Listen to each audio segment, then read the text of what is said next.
표절과 인용의 차이. 1. 표절이란. 2. 표절의 종류. 3. 인용이란. 4. 직접 인용과 간접 인용. 5. 출처를 표기하는 방법. 학습 목표. 표절과 인용의 차이를 이해하고 각 정의와 종류, 방법 등을 정확히 설명할 수 있다.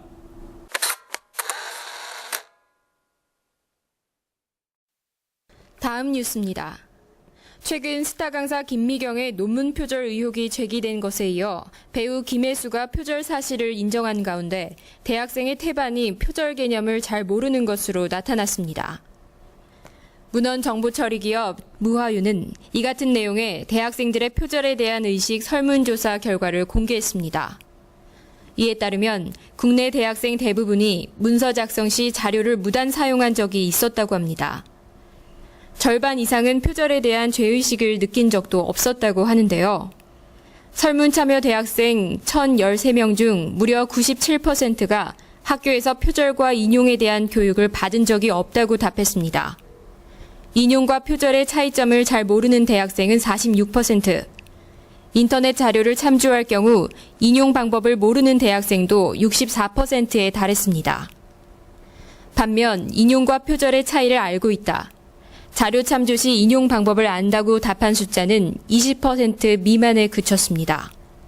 주로 인터넷 검색이나 리포트 판매 사이트 등 온라인 지식거래 사이트를 통해 표절할 가능성이 높은 것으로 조사됐습니다.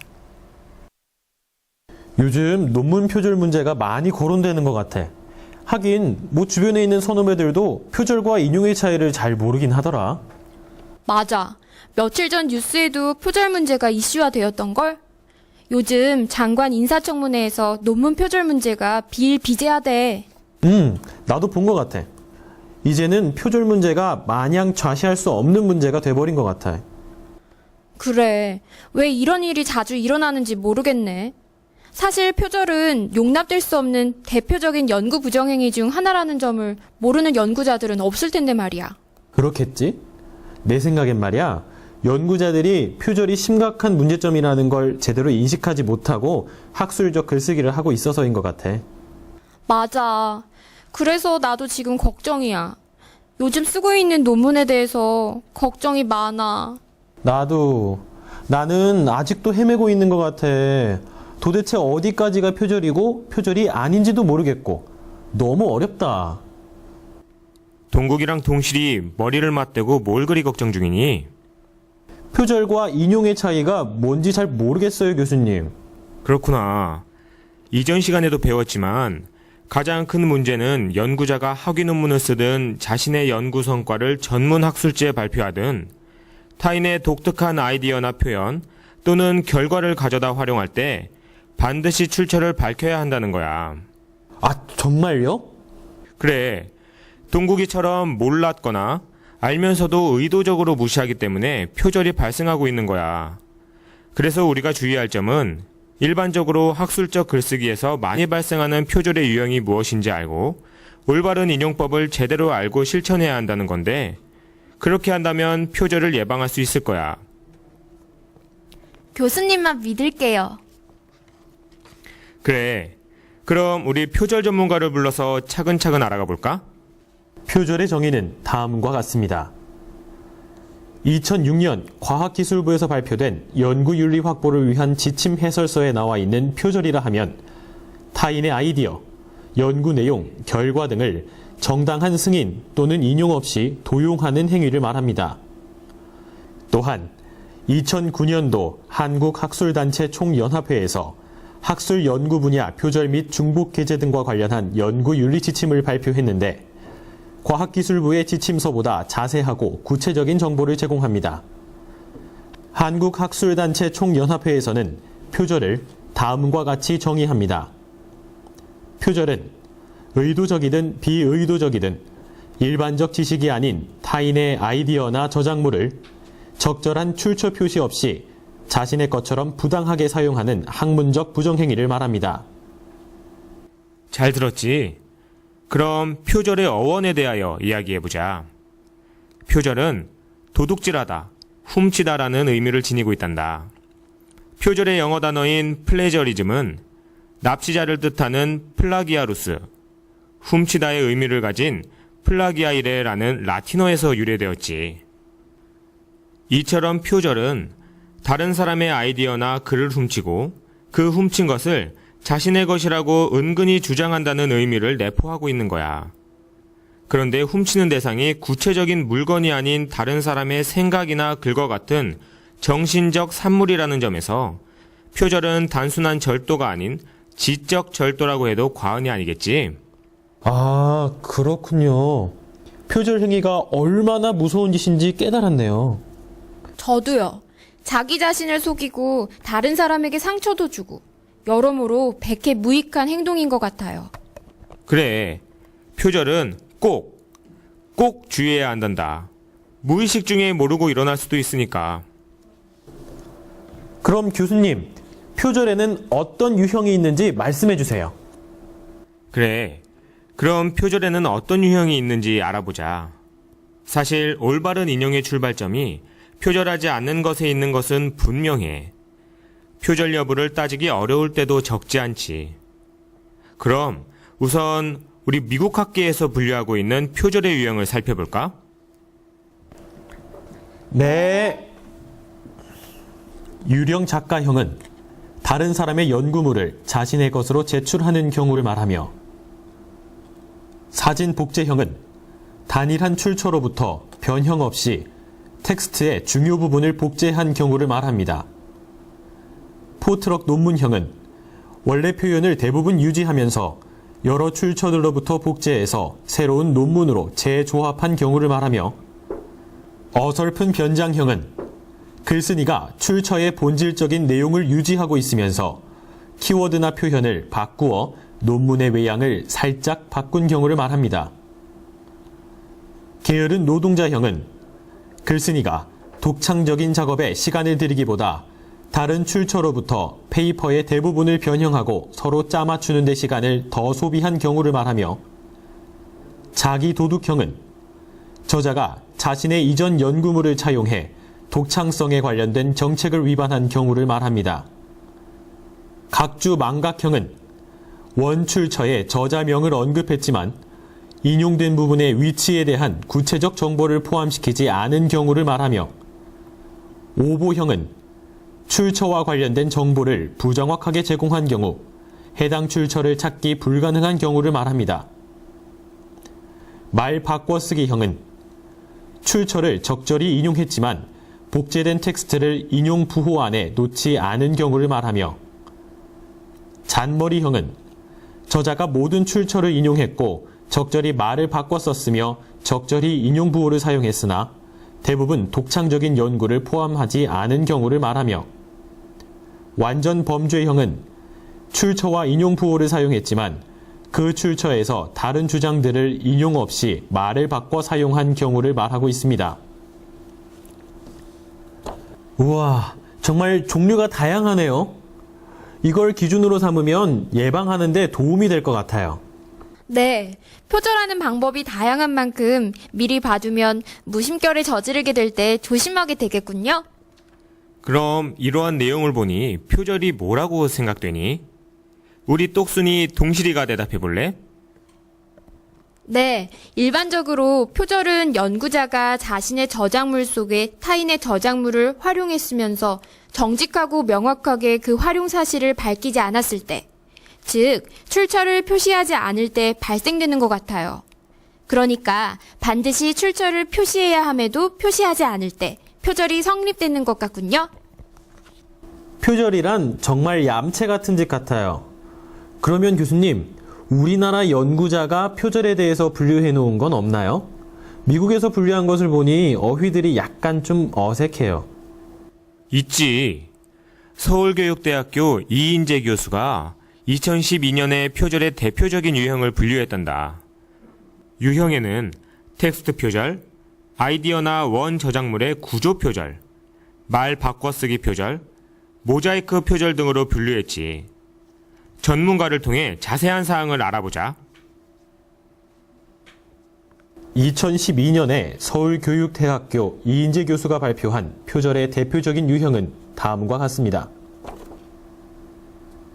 첫째, 텍스트 표절이란 가장 흔하게 발생하고 있는 유형으로서 타인의 저작물을 활용할 때 원저자의 저작물에서 가져온 글, 표, 그림, 그래프, 사진 등을 적절하게 출처를 밝히지 않고 마치 자신의 것처럼 그대로 복사하는 경우를 말합니다.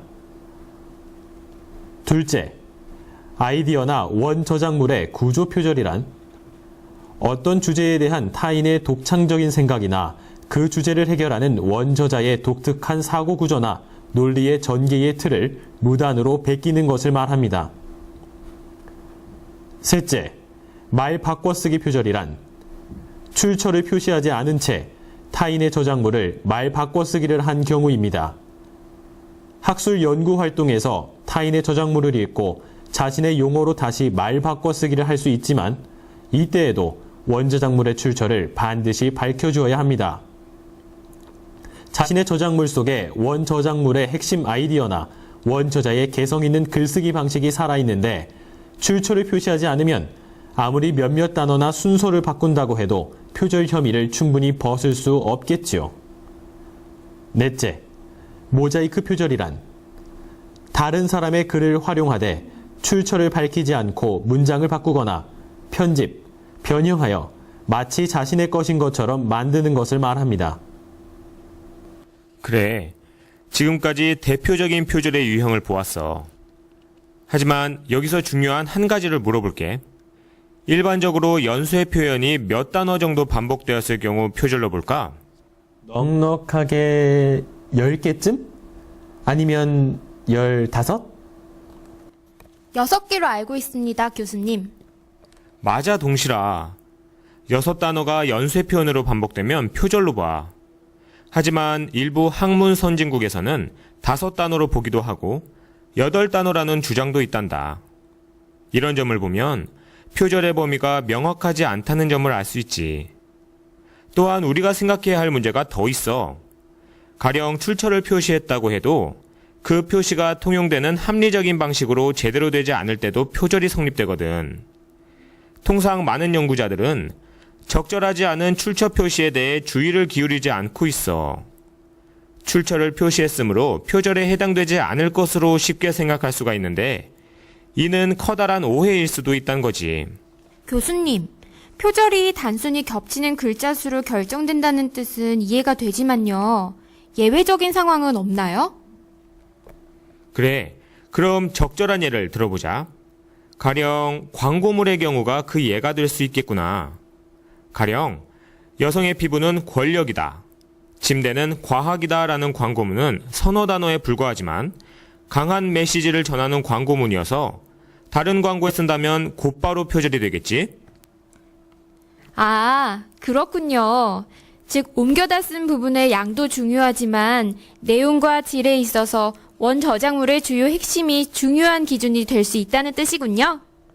그리고 저는 일반적으로 6단어 이상 따라하면 표절이라는 사실을 처음 알게 됐어요. 이것도 잊지 말아야겠네요. 그래, 최근 우리나라에서도 표절은 심각한 사회적 문제가 되어왔단다. 제자의 작품을 자신의 시집에 임의로 삽입한 마광수 교수 사건부터 김병준 교육부 총리, 최근 스포츠스타 출신 문대성 국회의원에 이르기까지 아직도 학위 논문 및 저서에 대한 표절 시비가 끊이지 않고 있으니까 너희처럼 이 사실을 인지하고 개선한다면 이런 시비도 줄어들 거라 믿는다. 하지만 표절을 가려내는 건 너무나 어려운 일인 것 같아요. 교수님이 말씀하신 것처럼 기준과 정의가 명확하지 않기 때문이죠. 제가 공부하고 있는 예술 분야만 봐도 더욱 그렇더라고요. 가령 마네의 대표작 풀바디의 점심 식사는 이전 시대의 화가 라파엘로, 티티안, 크루베의 그림을 베끼고 있지만 표절로 간주되지 않았다고 해요. 그럼 그걸 일종의 인용으로 인식했다는 거니? 동실이 잘 알고 있구나. 한 가지 더 재미있는 것을 말하자면 셰익스피어는 안토니우스와 클레오파트라에서 바지선에 올라탄 클레오파트라를 묘사하는 부분을 플루타르그의 영웅전에서 그대로 베껴왔는데도 그건 표절이 아니고 창조적 모방으로 본다는 거지. 그래서 밀턴은 다른 작가로부터 차용은 오직 차용인을 통해 개선되지 못하는 경우에만 훌륭한 작가들 사이에서 표절로 간주된다고 했대. 그렇구나. 그럼 표절을 막는 가장 좋은 방법은 뭐예요, 교수님? 표절을 막는 가장 바람직한 방법은 연구자들에 대한 끊임없는 교육이란다. 비록 이런 제도적인 장치가 표절을 근본적으로 막는 방법은 아니지만 적어도 이런 장치들은 연구자들에게 한 번 더 생각하게 하고 그리고 표절에 대한 유혹을 막아주는 역할을 하는 것은 분명하니까 말이야. 들어오세요. 교수님, 저희 또 왔어요. 그래, 또 뭐가 궁금하니? 논문 쓰느라 많이 힘든가 보구나. 네. 하지만 헤매는 만큼 또 배워나가는 것 같아요. 교수님이 말해주셨듯 표절은 무서운 거라고 깨닫게 되었는데요. 그럼 그걸 막기 위해 우리는 어떤 방법을 쓸 수 있나요? 표절을 막기 위해서라기보다 다른 사람의 저작물 등을 합법적인 방법으로 사용하자는 건데 그게 바로 인용이야. 아, 우리가 알고 있는 출처 표시와 연관돼 있죠? 그래. 그럼 정확한 인용의 정의를 전문가를 통해 알아보자꾸나. 인용의 정의란 타인의 아이디어나 저작물을 합법적인 절차를 거쳐 이용하는 것을 말합니다. 논문에 포함된 모든 아이디어, 자료, 해석, 표현 방식은 특별하게 언급하지 않는 한 저자 자신의 것이어야 하며 이에 대해 스스로 책임질 수 있어야 합니다. 출처 제시는 다른 사람의 지적 재산권을 존중하는 태도인 동시에 독자에게 중요하고도 상세한 자료를 제공한다는 가치를 지닙니다. 교수님, 그럼 언제 인용을 하는 것이 가장 좋을까요? 먼저 논문에 포함된 모든 아이디어, 자료, 해석, 표현 방식은 특별하게 언급하지 않는 한 저자의 것이어야 하며 스스로 책임질 수 있어야 해. 그렇기 때문에 선행 연구자들의 글이나 자료 등을 활용하여 논문을 작성할 때 보통 사용하지. 그럼 인용을 어떻게 표시할까요?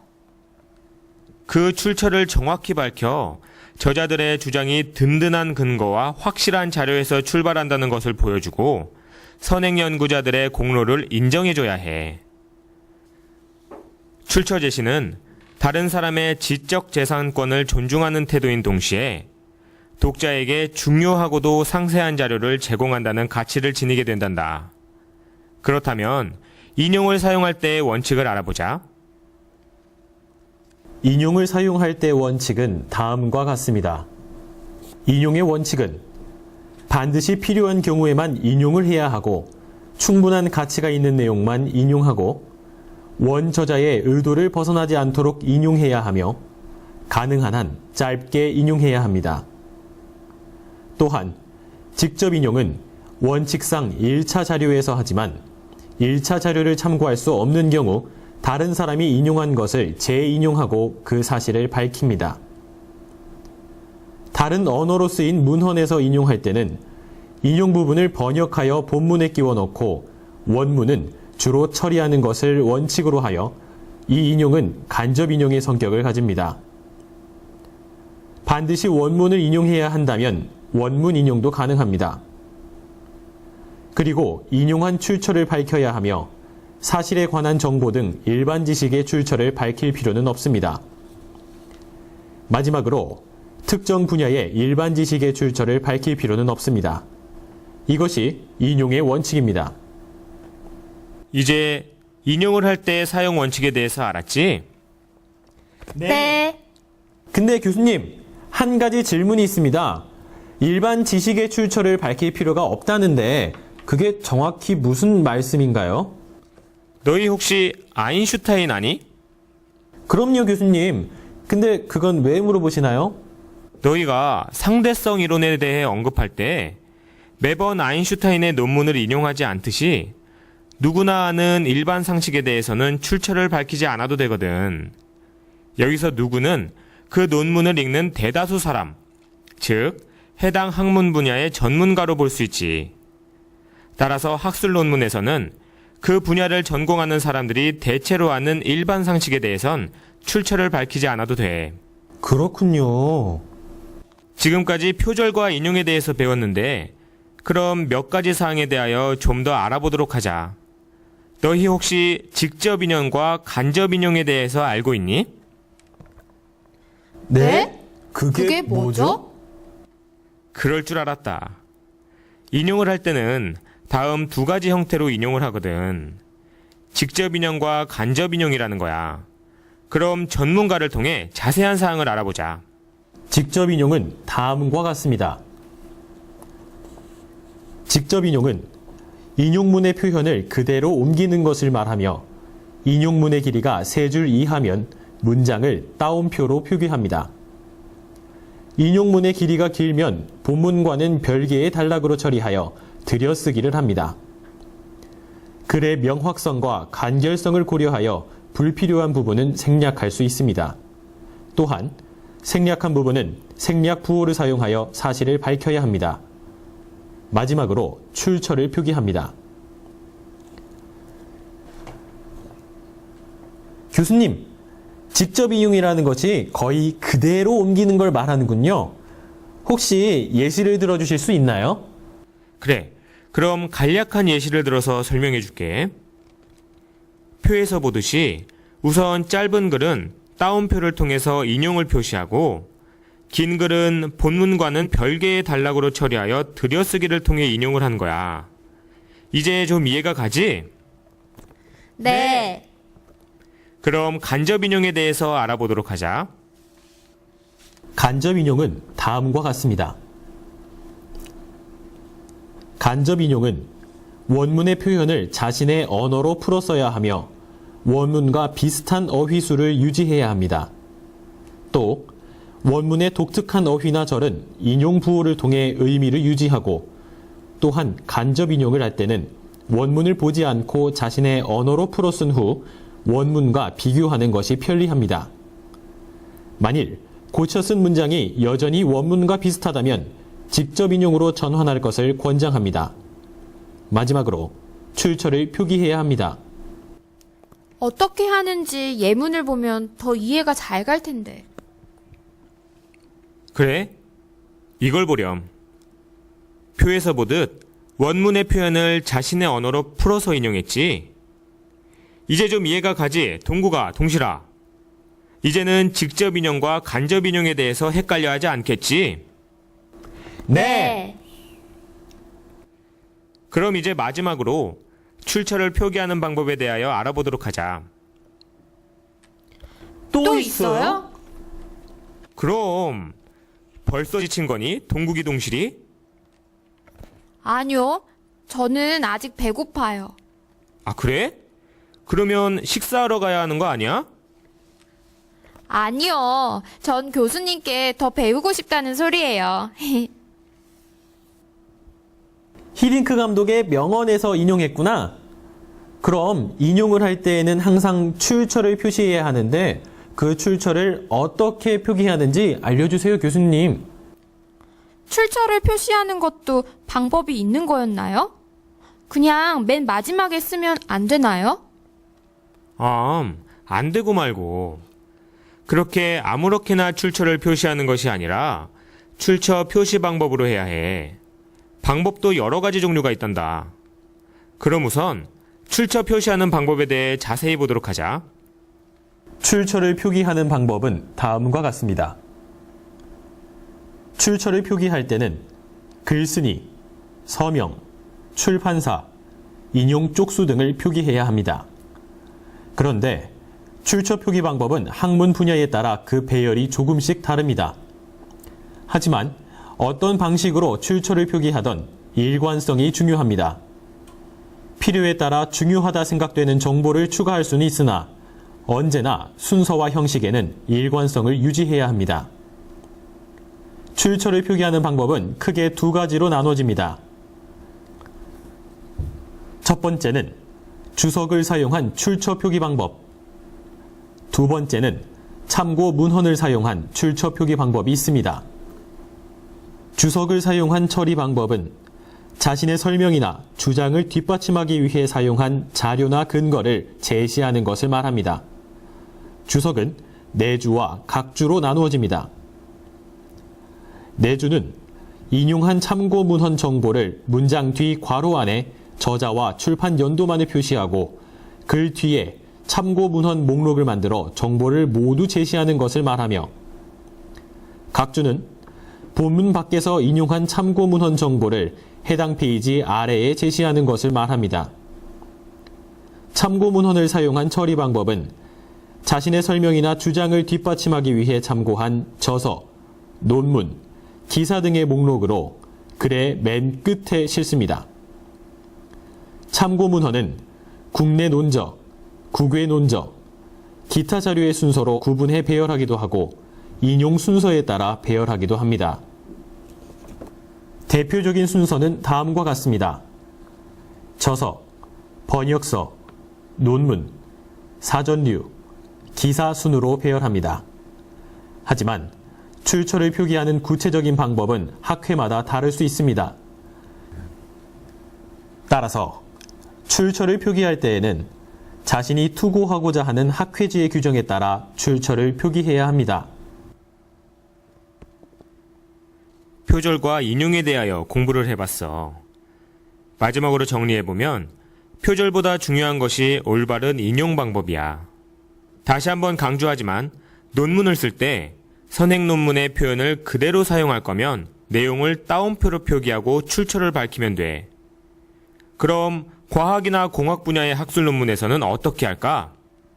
저요, 교수님. 대부분 간접 인용을 합니다. 간접 인용을 하는 경우에는 원문의 표현을 자기 자신의 언어로 풀어 써야 하며 이때에도 출처를 분명히 밝혀야 된다는 것입니다. 바꾸어 표현한 내용은 원본과 충분히 달라야 하는데 만일 고쳐 쓴 문장이 여전히 원본과 비슷하다면 직접 인용문으로 전환하는 게 좋겠죠. 오, 역시 공학도답게 대답 잘하네. 멋있다, 우리 동국이. 헤헤. 그래, 동국이 말이 맞아. 올바른 인용을 위한 구체적인 방법은 학문 분야와 학술지에 따라 조금씩 다르지만 일반적인 원칙으로는 성실한 인용을 내세울 수 있어. 원 저작자의 문장을 따옴표로 묶어 그대로 직접 인용을 하든 인용자의 말로 바꿔 간접 인용을 하든 원 저작자의 이름과 출판물에 대한 상세한 정보를 붙여야 한다는 거야.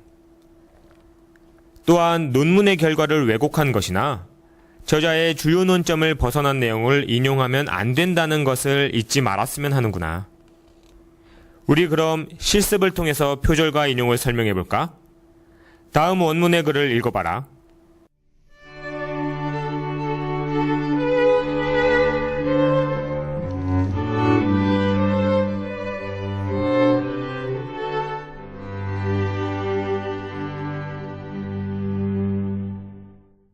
동구가, 동실아, 읽어보았니? 그럼 다음 글을 보자.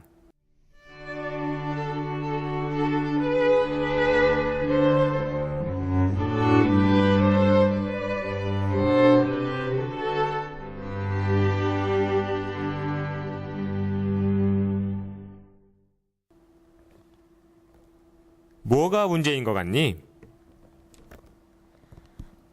제 생각에는 축약을 통해서 표절을 한 경우 같습니다. 결국 이 지문은 원전의 내용을 축약과 말바꾸기를 이용하여 다시 서술하면서 출처를 밝히고 있지 않다는 거죠. 그래, 동실아. 잘했어. 그럼 다음 지문을 보도록 하자. 무엇이 문제인 것 같니?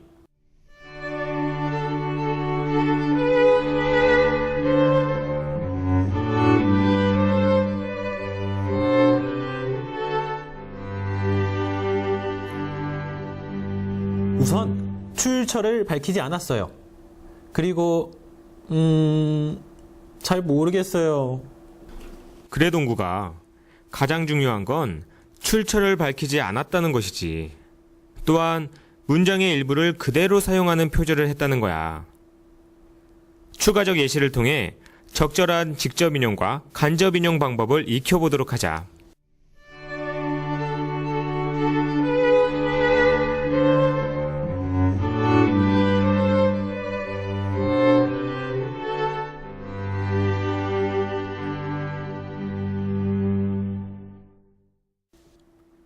다 봤지? 보니까 어떤 것 같니?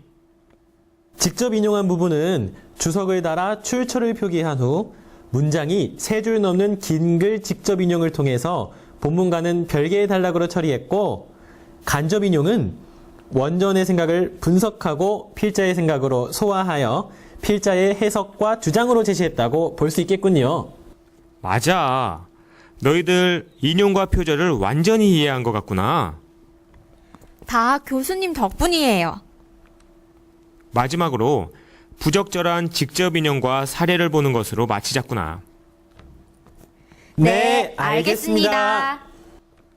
다음 표에는 부적절한 직접 인용 사례와 적절한 인용 사례가 나와 있단다.